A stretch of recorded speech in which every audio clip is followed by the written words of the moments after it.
अपने हाथों को उठाओ। Thank you Jesus. खुदा बाप तेरा पवित्र आत्मा आज अजीब और चंभिरीति के साथ तेरे लोगों को छुए। ये वचन उनकी ज़िंदगी में 100 गुना फलों को लाकर उन्हें चंगा करें, आज़ाद करें खुदावन। ये बाइबल टीचिंग ने सेम न रहने दे खुदावन। जितने आज तेरी आत्मा के इन्फ्लुएंस के नीचे हैं खुदावन, जितने आज इस आवाज़ के इन्फ्लुएंस के नीचे हैं, तेरी पवित्र वाणी को समझें खुदावन, तेरी मर्जी को समझें। शैतान की सारी योजनाएं उनकी ज़िंदगियों से नाश हो जाएं खुदावन। शैतान की सारी प्लानिंग्स नाश हो, शैतान उनकी ज़िंदगियों से शर्मिंदा हो। ये तेरे वचन को अच्छी तरह से खुदावंद अपने हृदय रूपी पट्टियों पर लिख कर उकेर कर जाएं खुदावंद। बाइबल कहती जब पतरस उन व्यक्तियों को वचन सुनाने लगा तो उनके हृदय छिद गए, क्योंकि वो पवित्र आत्मा की तरह सुनाया गया था। और वचन कहता है कि हज़ारों लोगों ने, 3000 लोगों ने बपतिस्मा लिया। मेरे पिता, आज ये वचन जब इन दिया जाए, ये संडे और थर्सडे बपतिस्मा लेने के लिए चर्च में आए खुदावंद, ये अपनी ज़िंदगियों को परमेश्वर को दें। तेरे पाक कलाम को सुनकर कोई सेम नहीं रहता, ये सेम न रहें, प्रभु यीशु के नाम में, आमीन आमीन आमीन। God bless you all. आज स्पेशल टीचिंग प्रोग्राम में आपका स्वागत है। मेरा बिलीव है कि जो संडे और थर्सडे में हम सरमन सुनते हैं वो हमारी लाइफ को ब्लेस करता है, हमें परमेश्वर में चलाता है। और अब आप इमेजिन करो, आप रोज़ इस वचन को सुनने लगे हैं। आपकी परमेश्वर की जो नॉलेज है वो सेम नहीं होगी। इस बाइबल टीचिंग के ज़रिए खुदावंद आपको भी इस्तेमाल करेगा, क्योंकि आपको परमेश्वर के वचन की समझ होगी, खुदावंद की समझ होगी। आज मैं आपसे बात करूंगा उत्पत्ति, आपको 29, उत्पत्ति 30। जब आप इन 2 अध्यायों को पढ़ते हैं, इसमें आप समझते हैं कि याकूब जब अपने भाई को धोखा देता है उसकी निगाह में, जबकि उसका भाई पहलौठे होने का अधिकार उसको बेच चुका था, और वो अपने बाप से आशीष लेकर फिर हारान में अपने मामा के पास भागता है। और उसके बाद उसकी छोटी बेटी जो है वो राहेल से विवाह करना चाहता है। 7 साल वो बकरियों को, भेड़ों को चरा के कहता है कि अब मैंने तेरी सेवा की है और अब राहेल से मेरी शादी हो, लेकिन शादी वो लिया से कर देता है। फिर वो कहता है कि लिया से क्योंकि वो कहता है कि वो बड़ी थी और हमारे में ये रीति नहीं कि बड़ी से पहले छोटी की शादी कर दें। फिर वो छोटी के लिए 7 साल और सेवा करने के लिए उसे हाँ करता है और वो छोटी के साथ उसकी शादी कर दी जाती है। फिर बाइबल कहती है कि लिया, उत्पत्ति 29 उसकी 31 आयत, जब यहोवा ने देखा लिया अप्रिय हुई, तब उसने उसकी कोख खोली पर राहेल बांझ रही, जिसकी आंखें धुंधली थी। लिया जिससे याकूब कम प्यार करता था और राहेल से वो ज़्यादा प्यार करता था, वो उससे शादी करना चाहता था, लिखा वो अप्रिय ठहरी। उसके साथ समय ना बिताना, और भी वो इमोशनल डिस्टर्बेंस में रही होगी। लेकिन खुदावन जो बैलेंस करने वाला परमेश्वर है, उसने ये देखा कि राहेल प्रिय है पर उसने उसकी कोख को बंद कर दिया।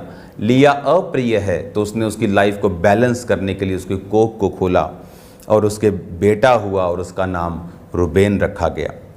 33 में लिखा, फिर वो गर्भवती हुई और एक और पुत्र उत्पन्न हुआ। तब उसने ये कहा, ये सुनकर कि मैं अप्रिय हूँ, यहोवा ने मुझे ये भी पुत्र दिया, इसलिए उसका नाम शिमोन रखा। वह फिर गर्भवती हुई, उसके एक और पुत्र हुआ।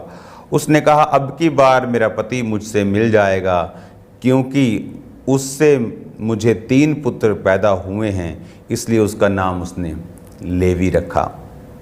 फिर वह गर्भवती हुई, उसके एक और पुत्र हुआ, और उसने कहा, अब की बार तो मैं यहोवा का धन्यवाद करूंगी, इसलिए उसका नाम यहूदा रखा।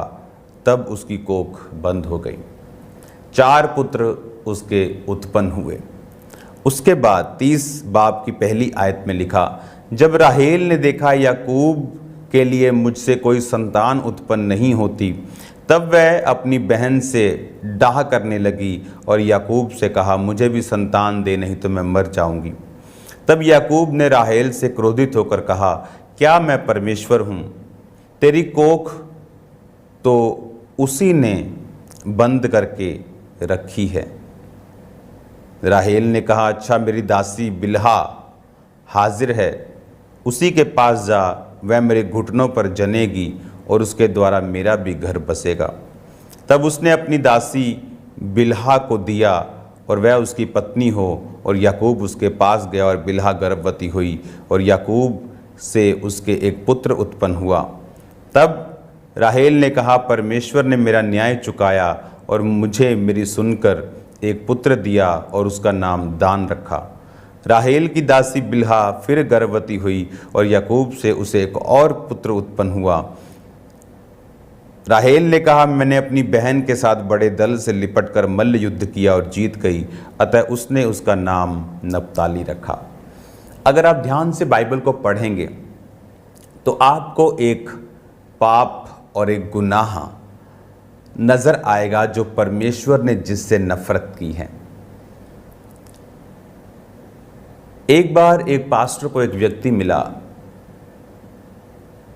कहता, क्या करने आया? कहता, मैं बाइबल वापस करने आया। कहता, क्या हुआ? कहता, इसमें तो ये लिखा है, वो लिखा है, इसमें तो जो नूह था उसकी अपनी बेटी उसके साथ सो रही है और बच्चे पैदा कर रही है, ये मैं नहीं पढ़ना चाहता। तो उस पास्टर ने कहा, क्या जवाब देना चाहिए? मैंने कहा, बाइबल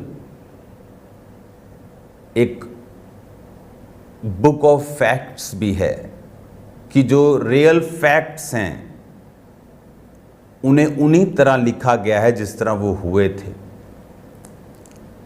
और उसको ये भी बताना मैंने कहा कि जब लूत से उसकी बेटियों ने बच्चों को पैदा किया, परमेश्वर ने उन बच्चों और उसकी पूरे वंश से जनरेशंस तक नफरत की है और अपने हुजूरी में उनको आने नहीं दिया।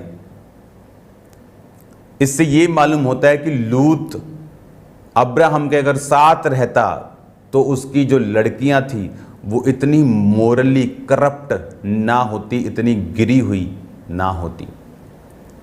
तो वचन में सब नुकसान भी खुल के लिखे गए हैं ताकि लोग उन्हें समझें कि जब एक व्यक्ति परमेश्वर से, जीवित चर्च से दूर रहता है, वो उसके बच्चे मोरली गिरते जाते हैं, संसार की दृष्टि को अपनाते जाते हैं, संसारिक रीति के साथ जो संसार में चलता है उसी को एक्सेप्ट करते जाते हैं। हालेलुया। अगर आप इस समय टीवी की दुनिया में देखें या कहीं और देखें, मतलब जो चीज़ें कभी कभी दिखती थीं कि आदमी आदमी से प्यार कर रहा है, वो अब आपको शरेआम दिखती हैं, आपको अब नॉर्मली दिखती हैं। तो परमेश्वर ने वचन में जो लिखा है उसका एक मतलब है, ताकि हमें सब समझ हो कि ये चीज़ें गुनाह थी, इसका उन्हें नुकसान हुआ। परमेश्वर ने जो बच्चे लूत की बेटियों से जन्मे, मोआबी, अम्मोन वंशी, उन्हें कभी अपनी प्रेजेंस में नहीं आने दिया कि कोई मोआबी और अम्मोनी मेरी हुजूरी में ना आने पाए। खुदा ने पाप से नफरत की थी, है और वो करता रहेगा, क्योंकि वचन कहता है उसके जैसा पवित्र पूरी दुनिया में कहीं नहीं है। ऐसा कोई परमेश्वर नहीं। प्रभु यीशु मसीह जब इंसानी रूप में इस धरती पर थे, उन्होंने कोई गर्लफ्रेंड नहीं बनाई, कोई शादी नहीं की, कोई मैरिज नहीं की, कोई बच्चे नहीं थे। बाइबल कहती है वो जवानी की पीक पर 33.5 साल की उम्र में क्रूस पर अपनी जवानी के उस लहू को बहा के आपके लिए और मेरे लिए, ताकि हम उस पवित्र परमेश्वर के नजदीक जा सकें।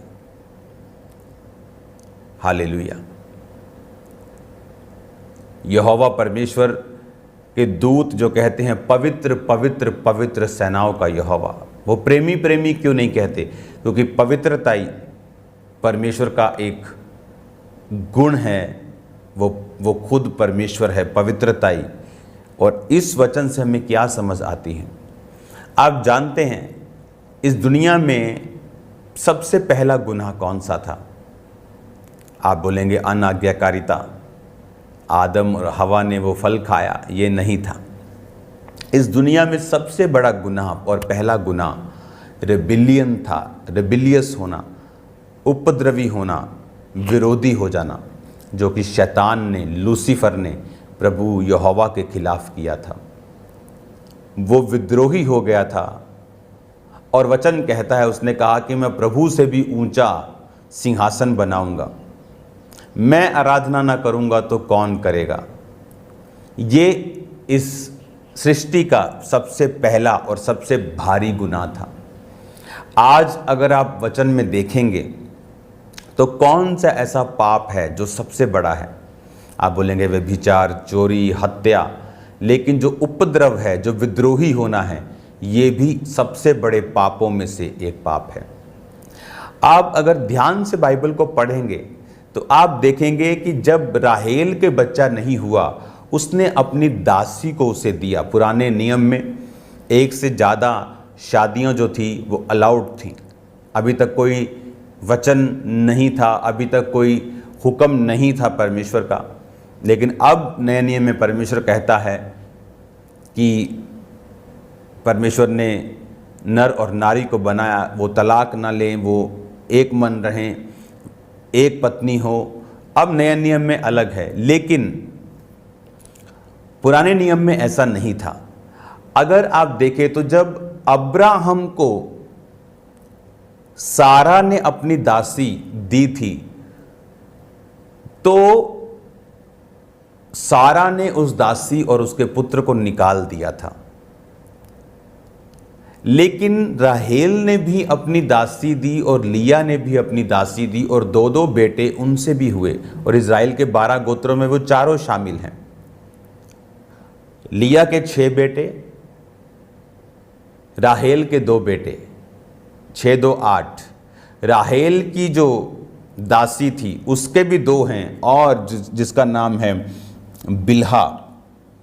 और जो लिया की दासी थी जिल्पा, उसके भी 2 थे।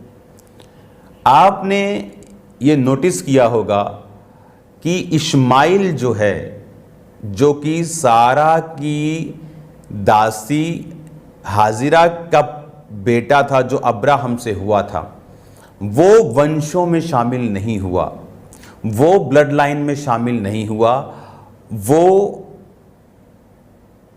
उनके साथ नहीं रह पाया। लेकिन ये सब साथ रह पाए क्योंकि रीज़न ये था, वचन ये कहता है, आप सुन चुके होंगे पुरानी टीचिंग्स में, कि जब सारा ने अपनी दासी को अब्राहम को दिया और वो गर्भवती हुई, तो बाइबल कहती है वो सारा को अपनी दृष्टि में तुच्छ समझने लगी, वो उसे तुच्छ जानने लगी, वो उसे छोटा समझने लगी। जिसे हम कह सकते हैं अपनी हैसियत से बाहर आ जाना। लेकिन अगर आप ये दासियों को देखते हैं तो वो ऐसी नहीं थी। उन्हें मालूम था याकूब के ऊपर परमेश्वर का दर्शन है और हमारे बच्चे भी उस दर्शन के भागी हो रहे हैं और हम भी परमेश्वर के वंश में शामिल हो रहे हैं। मैंने गिफ्टेड लोगों को विद्रोह करते देखा है, और जब आपका दिल विद्रोही होता है तो आप ये समझ लो कि उसमें 100% शैतान मिला हुआ है। 100% शैतान उसमें मिला, ये आप नहीं हैं, डेविल है 100%। कई चीज़ों में बोल सकते मेरा शरीर है, मेरा दिल कर गया, लेकिन इसमें पूरा का पूरा शैतान मिला हुआ है। विद्रोह करना, मैंने लोगों को देखा है विद्रोह करते हुए, पास्टर्स के खिलाफ, अपनी चर्च के खिलाफ, दूसरी चर्च के खिलाफ। ये डेविल है, प्योर डेविल, जिसे बोलते हैं ना हमारा देसी घी शुद्ध 100%। ये शुद्ध शैतान है 100%। क्योंकि अगर ये विद्रोह करके अपने वंश से बाहर चली गई, उसको परमेश्वर ने निकाल दिया। लेकिन यही दासियां बिना विद्रोह के और थैंकफुल हुई। कई बार आप लोगों को एक अच्छी पोजीशन देते हैं, उन्हें लगता है हसीता है, हम तो काम ही इतना बढ़िया करते हैं, हमारे तो सुरी इतने सुरीले हैं कि हमें तो ये पोजीशन मिली है। लेकिन उन्हें ये नहीं मालूम कि हर एक चीज़ अनुग्रह के द्वारा मिली है, और अगर तुम उस अनुग्रह के लिए थैंकफुल हृदय के साथ नहीं रहोगे तो बाइबल कहती तुम हटा दिए जाओगे। उसी तरह परमेश्वर ने हाजिरा और इश्माइल को हटा दिया। सारा ने कहा दासी को उसके पुत्र सहित निकाल दे। अब्राहम को बुरा लगा। जब गया कमरे में प्रार्थना करो में, परमेश्वर कहता वाइफ की सुन, निकाल दे। कहता है परमेश्वर निकाल दूं? हैरान हुआ बहुत, क्योंकि सारा ने उसको हंसी करता हुआ, ठट्ठा करता हुआ, मौक करता हुआ, एक शैतानी हंसी करता हुआ अपने बच्चे के साथ देख लिया, और उसे वो थ्रेट लगा और उसे वो निकालना पड़ा। अगर हाजिरा थैंकफुल होती तो इस्माइल को वो कभी नहीं निकालता। उसकी लाइफ की योजना अलग होती, सेम इजहाक वाली नहीं होती, लेकिन अलग होती, बेटर होती, उससे कहीं अधिक होती, और वो धर्म की लाइन में जुड़ा रहता। जब वो वहां से गया तो बाइबल कहती मिस्रियों के चक्कर में पड़ा, मिस्री लड़की उसके लिए मंगवाई गई। फिर आपको मालूम है जब घर में एक औरत अन्य जातियों से आएगी जो परमेश्वर को नहीं जानती, तो आपको मालूम है फिर क्या होगा। वो इतना धर्मी नहीं था कि बोलता कि भाई साहब परमेश्वर को मानना पड़ेगा। इस्माइल में ऐसा कोई गुण उसकी माँ में भी आपको नजर नहीं आएगा, नहीं तो वो मंगवाती ना वहां से, मिस्र से। विद्रोही होना सबसे बड़ा गुनाह है। जब भी आप किसी व्यक्ति को विद्रोही करता हुआ देखेंगे, परमेश्वर के कामों का विद्रोह, आत्मा के कामों का विद्रोह, चर्च का विद्रोह, अपने पास्टर का विद्रोह, सबसे बड़ा विद्रोह अपने स्पिरिचुअल फादर का विद्रोह करना, सबसे बड़ा विद्रोह खुदावंद की आत्मा के कामों का विद्रोह करना। और ये गुनाह ऐसे हैं जो आपको सदा के लिए उस लाइन से, उस ग्रेस से जो आपकी लाइफ पर थी, खत्म कर देते हैं। आप दोबारा कभी उस ग्रेस में नहीं आ पाते। आपका गिफ्ट जितना मर्जी टॉप का हो वो धरा का धरा रह जाता। आप कभी उस लेवल पर इस्तेमाल नहीं हो पाते। और ये बहुत अमेजिंग है कि खुदावन विद्रोह को बहुत कहते हैं कि जबरदस्त जजमेंट तरीके से उसको डील करता है। आप देखो ये दोनों दासियां जब पेट से थी, बाइबल कहती है दोनों थैंकफुल थी। किसी ने अपने मालकिन को तुच्छ नहीं समझा, लेकिन हाजिरा उसे सारा को तुच्छ समझने लगी। फिर सारा उसे दुख देने लगी। वो भाग गई, परमेश्वर का वापिस चली जा, वापिस आई। वो सब ड्रामा स्टार्ट हुए। विद्रोह करना श्रापों को आवाज देना है। विद्रोह करने से और थैंकफुल ना रहने से, कि जिसकी वजह से आपकी लाइफ में बरकत आई है, जिस मैन ऑफ गॉड की वजह से आपकी लाइफ में आशीष आई है, परमेश्वर इन चीज़ों को लाइटली नहीं लेता। मैंने लोगों को दशकों पीछे जाते हुए देखा है। मैंने लोगों को आज तक संघर्ष करते हुए देखा, वो जिसको मर्जी बाप बना लें बाहर जाके। रीजन ये है कि वो वहां के नहीं है और अपने बाप के घर जाने के काबिल भी नहीं है जो उन्होंने बोला है। जब तक वो पछताते नहीं और अपने पछतावे पर चलते नहीं, तब तक वो उस आशीष को ग्रहण नहीं कर पाते जो परमेश्वर ने उनके लिए बनाई है। रेबिलियस होना सबसे पहला और सबसे खतरनाक गुनाह है। ये शैतान ने किया, ये आज लोगों को शैतान इस्तेमाल करता है इन चीज़ों के लिए। और उसके बाद का रिजल्ट अगर आप उनकी लाइफ में देखेंगे, वो कभी वैसे नहीं आपको मिलेंगे जैसा वो अधीनगी के समय में विद्रोह करने से पहले हुआ करते थे। कभी आपको वो ग्रेस उनकी लाइफ में नजर नहीं आएगी। मैं आपको बता सकता हूं, जो ग्रेस इस्माइल की अब्राहम के घर पे थी, बाहर जाके वो जो मर्जी कर ले, लेकिन वो ग्रेस उनकी लाइफ में फिर वो वापस कभी नहीं थी।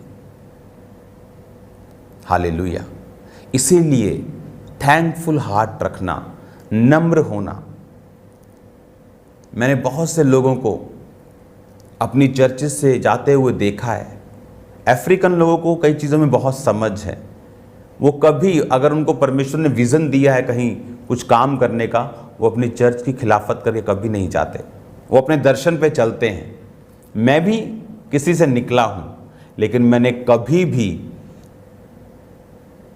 ऐसे इंटेंशनली कि मैं उनको खा जाऊं, जबकि बहुत कुछ विरोध मैंने सहा, लेकिन मेरा टारगेट अलग था। मुझे मालूम था कि मेरे अंदर से एक चर्च जन्म लेना चाहती है। मैं अपने उस विज़न पे फोकस रखकर मैं आगे बढ़ता रहा। आज लोगों को अकल नहीं है, बुद्धि की कमी है, मंद बुद्धि हैं लोग, जो विद्रोह के रास्ते पर चलकर अपनी सारी जिंदगी का नाश कर लेते हैं। क्यों? घमंड। गिरने से पहले घमंड, उठने से पहले नम्रता आती है, वचन कहता है। आज घमंड की वजह से अपने गिफ्ट का, अपनी ब्लेसिंग का लोग गिर जाते हैं, और फिर उन्हें मालूम होती है कि ये सब ब्लेसिंग्स उसी सेवा के कारण थी, उसी ग्रेस के कारण थी जिस ग्रेस के मैं नीचे था। और जब वो ग्रेस निकल जाती है, जब आप एक अंगीठी से एक कोयले को निकालकर बाहर रखते हैं, वो एकदम से ठंडा नहीं होता, उसको ठंडा होने में टाइम लगता है। जब लोग ग्रेस के बाहर जाते हैं, टाइम लगता है। लूत जब अब्राहम से बाहर होकर काम करने लगा तो उसकी भेड़ों ने बच्चे जमने बंद नहीं कर दिए, अमीर होना बंद नहीं हुआ, लेकिन टाइम लगा उसको उस नाश की सीढ़ी तक पहुंचते पहुंचते। हालेलुया। आपको थैंकफुल हार्ट के साथ करना है जो करना है। आप सेवा करते हैं, बी थैंकफुल। आप काम करते हैं, बी थैंकफुल, क्योंकि शैतान को आपकी ब्लेसिंग और आपकी ग्रोथ का सोर्स नजर आता है, और वो ये चाहता है कि वो आपके ब्लेसिंग के सोर्स से आपको एक बार दूर कर दे। और उसे मालूम है कि अगर मैंने इससे दूर कर दिया तो फिर मैं इसकी लाइफ में जो मर्जी करूंगा। और यही डेवल की प्लानिंग है कि वो चाहता है उस सोर्स से लोगों को दूर करना, उस सोते से दूर करना। हालेलुया। और आज जब हम समझ जाते हैं इन चीज़ों को और शैतान की योजनाओं को, हम कभी शैतान के प्लान्स में नहीं फंसते, कभी उसकी योजनाओं में नहीं आते। हम अपने काम को करते हैं, उसी नम्र हृदय से करते जाते हैं। मैंने एक बात को नोटिस किया है, परमेश्वर के घर में जब एक व्यक्ति कहता है मैं नहीं करूंगा तो ये काम टाइम पर नहीं होगा, उसे शैतान नजर आना चाहिए। शैतान बोलता है मैं वर्शिप नहीं करूंगा, कोई नहीं करेगा, आज पूरी दुनिया वर्शिप करती। और जब आप ऐसा करते हैं तो परमेश्वर इसे चैलेंज समझता है कि मेरे घर में तू नहीं करेगा तो काम नहीं होगा। तो परमेश्वर हमेशा, ये मेरी लाइफ का एक्सपीरियंस है, उससे बेटर पर्सन के साथ वो जगह भरता है। तो इसका मतलब हमें नम्र रहना है, क्योंकि आपसे बेटर व्यक्ति लाइन में खड़ा है, और हमेशा बेटर खड़ा होता है, उससे कम नहीं खड़ा होता। और हमें धीरज रखना है, शांत रहना है, थैंकफुल रहना है। मैंने, क्योंकि जब ये अभी पंजाब में, इंडिया में चर्च ग्रो कर रहे हैं तो लोग सीख रहे हैं। अफ्रीका में ये चीज़ें 50 साल पहले हुई थी, तो वो लोग सीख चुके हैं कि जब एक व्यक्ति ने अपने फादर का विरोध किया, चर्च का किया, मैन ऑफ गॉड्स का किया, अनॉइंटिंग का किया, उनका क्या बना, उनके जनरेशन का क्या हुआ। आज वो लोग अनॉइंटिंग का आदर करते हैं, वो हम्बल रहते हैं, उन मौक़ों के लिए थैंक्स करते हैं, और आज वो ब्लेस्ड हैं। वो फाइट्स उनकी लाइफ में नहीं है जो आज यहाँ के क्रिश्चियंस फेस कर रहे हैं, क्योंकि वो सीख रहे हैं। रोज की रोटी आपकी हेल्प कर रही है सीखने के लिए। आप सेम नहीं है यीशु के नाम में, आप ब्लेस्ड हैं यीशु मसीह के नाम में। आज अपने हाथों को उठाएं, मेरे साथ प्रार्थना करें। खुदावन, जितने विद्रोही हैं, तेरे नाम में हम्बल हो जाएं। तेरे नाम में विद्रोह करने वाला आत्मा out in Jesus name. I release holy ghost fire on you in the mighty name of Jesus. Be free. यीशु के नाम में खुदावन जो तौबा कर रहे हैं इस विद्रोह से, उन्हें माफ कर, उनकी गलतियों की सजा से उन्हें माफ कर, उन्हें हील कर खुदावन। तेरा आत्मा उन्हें टच करे तेरे जीवित नाम में, आमीन। अपने हाथों को उठाओ। Thank you Jesus. आज शाम को प्रार्थना पहाड़ की प्रार्थनाओं में जितने लोग शामिल हों, यीशु के नाम में आग उन्हें छुए, आग उन्हें डिलीवर करे। यीशु मसीह की आग उन्हें आजाद कर दे। खुदावंद की सामर्थ से वो भरे, पवित्र आत्मा से भरे, ताकत से भरे, अभिषेक से भरे। वो सेम ना रहें। यीशु मसीह के नाम में चंगे हों, आजाद हो, दुष्ट आत्मा से फ्री हों, सब तरह की जादू और टोने की गंदी आत्माओं से आजाद हो जाए। आज शाम की मीटिंग जितने अटेंड करें, तेरे नाम में लोग डिलीवर हों और आजाद हों।